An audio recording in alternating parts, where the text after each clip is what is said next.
10 सीटों के चुनावी दंगल ने दरअसल बिहार की हर परिस्थिति को सामने लाकर खड़ा कर दिया है। हम चर्चा लगातार इस बात को लेकर कर रहे हैं कि दरअसल चुनावी समीकरण के इर्द गिर्द क्या बिहार लगातार रुक गया है, ठहर गया है, और इस रुकी हुई परिस्थिति के बीच सत्ता टटोलने की कोशिश गणित या फिर मोदी मॉडल के जरिए हो रही है। इस पर हम चर्चा करें उससे पहले हम आपको 2-3 तस्वीर दिखा दें।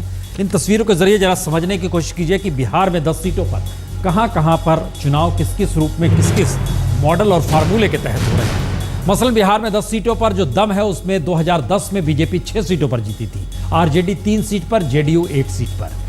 2010 और 2014 में एक अंतर आया है। बीजेपी हाजीपुर का चुनाव 2010 में जीती थी, लेकिन एलजेपी के पास वो आ गया चूंकि गठबंधन बीजेपी के साथ 2014 के लोकसभा चुनाव में हो चुका था। अब इसको सिलसिलेवार तरीके से हर सीट को देखिए। छपरा में 2010 में बीजेपी जीती थी विधानसभा चुनाव में, 2014 में बीजेपी ही जीती, विधायक सांसद बन गया। छपरा के बाद मोहिउद्दीन नगर समस्तीपुर जिले में है, ये विधानसभा सीट बीजेपी थी, ये बीजेपी के पास ही है। तो बीजेपी कहीं ना कहीं पुख्ता तौर पे कैसे निकल रही है, इसको बड़ा तेजी से हम चलाने की कोशिश करते हैं कि मोहिउद्दीन नगर के बाद आप देखिए परबत्ता जो कि खगड़िया में आता है, वहां पर आरजेडी थी, वहां पर एलजेपी आ गई। एलजेपी ने बीजेपी के साथ गठबंधन किया तो उसे वहां पर लोकसभा चुनाव में उसके अनुकूल इस विधानसभा क्षेत्र में जीत मिल गई। नरकटियागंज पश्चिमी चंपारण का हिस्सा है, बीजेपी के हिस्से में थे, बीजेपी के हिस्से में 2014 में ही रही। यानी इस पूरे समीकरण में जरा समझने की कोशिश कीजिए। जाले दरभंगा में है, ये बाढ़ में डूबा हुआ इलाका है। फिलहाल कई जगहों पर तो बाकायदा बोट से और नाव से वोट डालने जाएंगे, बीजेपी के हिस्से में रहे। यानी इस पूरी परिस्थिति में लालू यादव और नीतीश कुमार की मौजूदगी आपको नजर नहीं आ रही है, क्योंकि मोहनिया में भी देखिए, मोहनिया में 2010 में विधानसभा चुनाव में जेडीयू के हिस्से में था, लेकिन 2014 में लोकसभा चुनाव हुए तो ये इलाका बीजेपी के पक्ष में चला गया।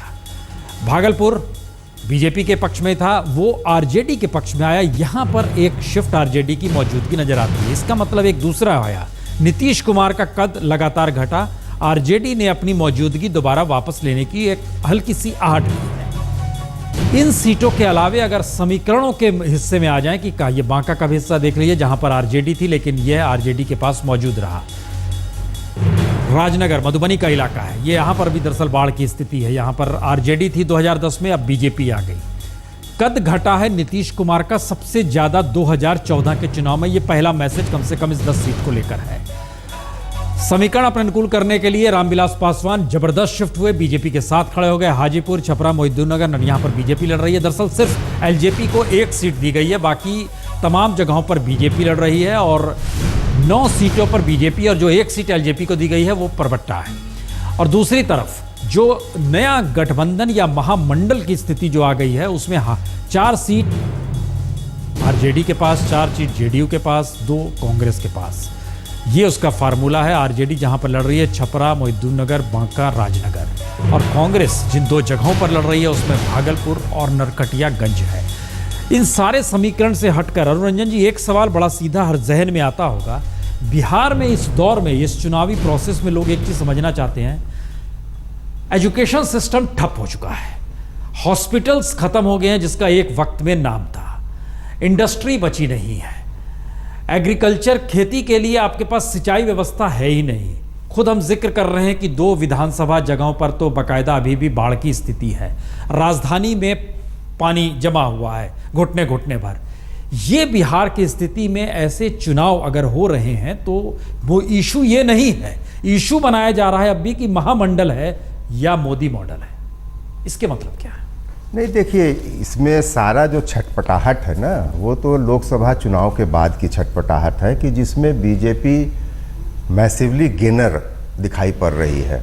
तो इस चुनाव में कहीं ना कहीं दूसरे जो एंटी बीजेपी दलों के पास बिल्कुल अस्तित्व का संकट खड़ा हो चुका है। ये अस्तित्व रहेगा या नहीं रहेगा, उस तरह का एक चुनाव है। तो कहीं ना कहीं ये दलों का संकट नहीं है, मास के लेवल पे, पब्लिक के लेवल पे नीतीश लंबा राज किए, लालू जी उनसे भी लंबा राज किए, सब तरह के इनके राजपाट देख लिया गया है। लोग क्यों नहीं चेंज चाहेंगे, लोग क्यों नहीं केंद्र से तालमेल की सरकार लोकल में चाहेंगे, लोग क्यों नहीं नए फोर्सेस को आजमाना चाहेंगे। मनीषा जी, एक सवाल आप हम लोग लगातार इस बात को लेकर जो चर्चा कर रहे हैं, एक सवाल जहन में हर किसी के है कि दरअसल ये मसला ये नहीं है कि मोदी मॉडल बिहार पे छा रहा है। सवाल है कि बिहार में बीते 20 बरस में जो स्थिति आई है उसमें अभी अरुण रंजन जी ने एक बड़ा शानदार जिक्र किया कि सेना बुला रहे हैं पानी निकालने के लिए। लोग गर्मी में बिहार नहीं जाते हैं कि वहाँ पर बिजली नहीं रहती है, जब बिहार जाना चाहते हैं तो टिकट नहीं मिलता है, बरसात में पानी जम जाता है, एजुकेशन है नहीं, स्थितियाँ बिगड़ गई हैं, क्रीम क्लास निकल गया है, वर्स्ट क्लास की मौजूदगी वहाँ पर राजनीति को कहीं ना कहीं सत्ता के अनुकूल करने की दिशा में जद्दोजहद कर रही है। इन परिस्थितियों में क्या ये मंडल के राजनीतिक प्रयोग की हार है या विकास का कुछ भी ना होना, जिंदगी जीने के लिए न्यूनतम जरूरत तक जुगाड़ ना हो पाना, उसके बदले एक विकल्प की खोज में मोदी मॉडल है?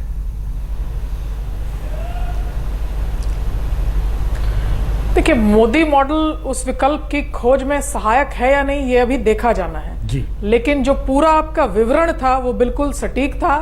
बिहार केवल देश के ही इसमें नहीं, लेकिन अंतर्राष्ट्रीय पैमाने भी अगर लगाए जाएं तो जो विकास का न्यूनतम है उससे कहीं नीचे है। बिहार धीरे धीरे भारत के अंदर दबा हुआ एक सब सहारन अफ्रीका है।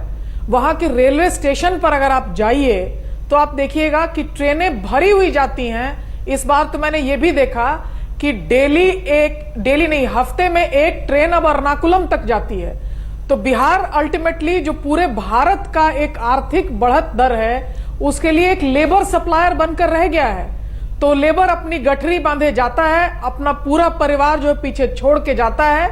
जो विदेशिया या गिरमिटिया लेबर बिहार के कुछ इलाकों से इंडेंचर्ड लेबर जो है वो अपने शिक काल में जो कहीं कहीं गया और अपनी लेबर उसने दी, वो अब पूरे भारत का इंटरनल जो है वो लेबर वो बन चुका है। मेरे दोस्त दक्षिणी प्रांतों से भी फोन करते हैं कि चेन्नई में अगर कोई कंस्ट्रक्शन साइट है वहां भी लेबर हम देखते हैं बिहार का ही है, केरल से वहीं से देखते हैं, गोवा में वहीं से देखते हैं। तो एक तरह से अपनी राजनीतिक आवाज बिहार की जो अंडर क्लास है वो अब लेबर बन के दब गई है। और जो गठबंधन आप देख रहे हैं, इस गठबंधन के पास अब दम क्या है? जिस राजनीतिक मांग के साथ नीतीश ने थाली पीटो आंदोलन किया वो बिहार के लिए एक स्पेशल पैकेज की मांग थी और वो स्पेशल पैकेज प्लानिंग कमीशन से मांगी जा रही थी। प्लानिंग कमीशन ही बंद हो गया।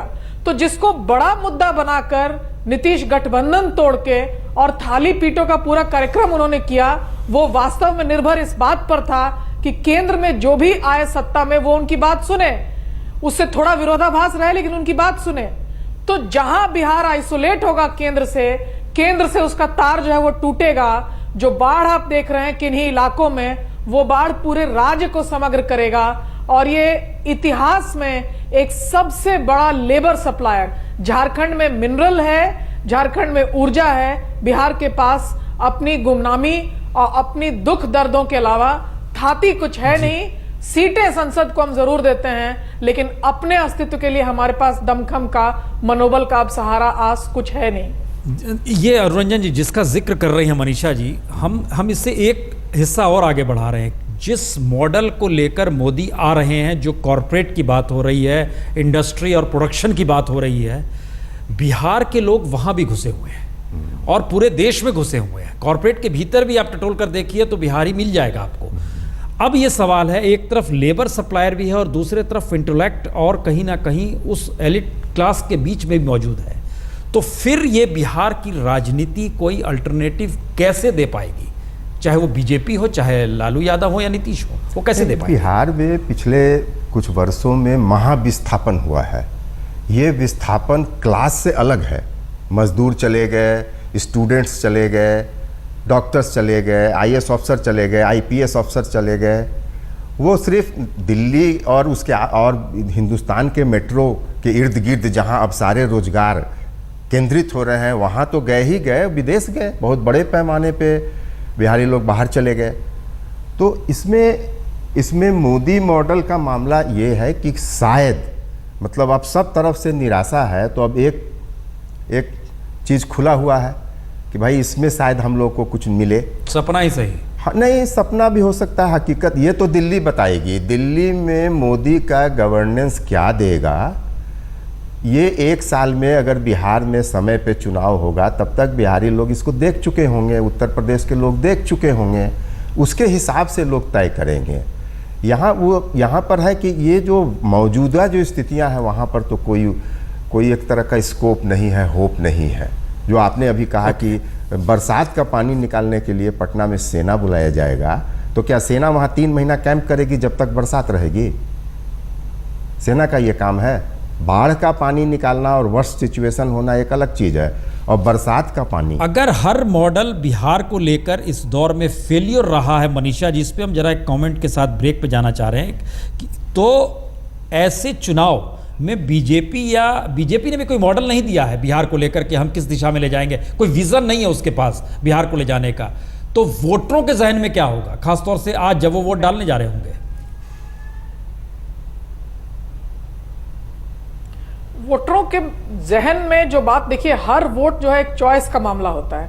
वो नीतीश को धन्यवाद तो जरूर देना चाहते हैं, लेकिन नीतीश के नए गठबंधन की समझदारी उनको नहीं है।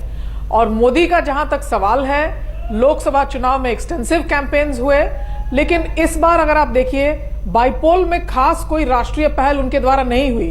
हम चर्चा जिस समय कर रहे हैं, आज ही मोदी का झारखंड में कार्यक्रम है, झारखंड में विधानसभा चुनाव बहुत नजदीक हैं, लेकिन बिहार में कहीं ना कहीं एक गेसिंग गेम है कि बिहार को वो सीरियसली लेते हैं या नहीं लेते हैं, इस पर एक प्रश्नवाचक है। तो आज का वोटर जो है वो एक दुविधा लिए मतदान की जो बनी है क्यू, उसमें वो खड़ा होगा कि मोदी हमारे बारे में सीरियस हैं या नहीं, और इस नए गठबंधन का मैं क्या मतलब निकालूं।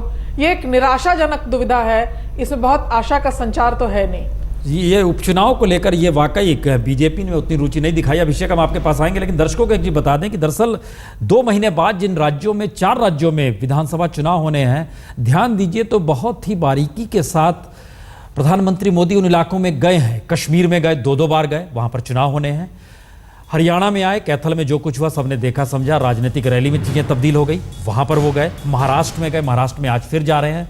झारखंड में अभी से कुछ देर बाद 11 बजे वहां पर एक पावर ग्रिड का उद्घाटन है, बटन दबाकर करेंगे। रांची से बोडो गांव है, वहां पर 25 किलोमीटर वहां पर पावर ग्रिड लगा। यानी राजनीतिक तौर पर कैसे साधना, इसको बहुत शालीनता और वहीं तरीके से साधा भी जा रहा है। लेकिन बिहार क्या लिस्ट में नहीं है, या बिहार की राजनीति और बिहार की मौजूदा सामाजिक आर्थिक परिस्थिति ने अलग कर दिया है?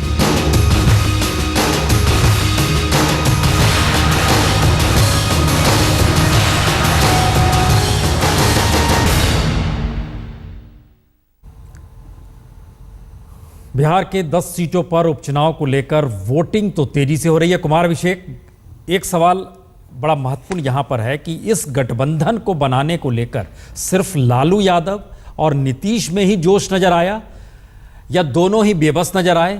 और जनता के भीतर एक बड़ा सवाल था कि विकल्प ये हो नहीं सकता है, या इसी को विकल्प मान लिया जाए? बीजेपी जो लंबे समय तक जेडीयू के साथ रही, उसने इस गठबंधन को लेकर सवाल खड़ा किया। इस परिस्थिति में वोटर जो वोट डालने आ रहा है, आप सुबह से वहां पर मौजूद हैं, उसको आप देखकर क्या महसूस कर रहे हैं, या किसी से कोई बातचीत हुई, आपको क्या लग रहा है वो इस उपचुनाव के जरिए क्या देखना चाहता है बिहार में?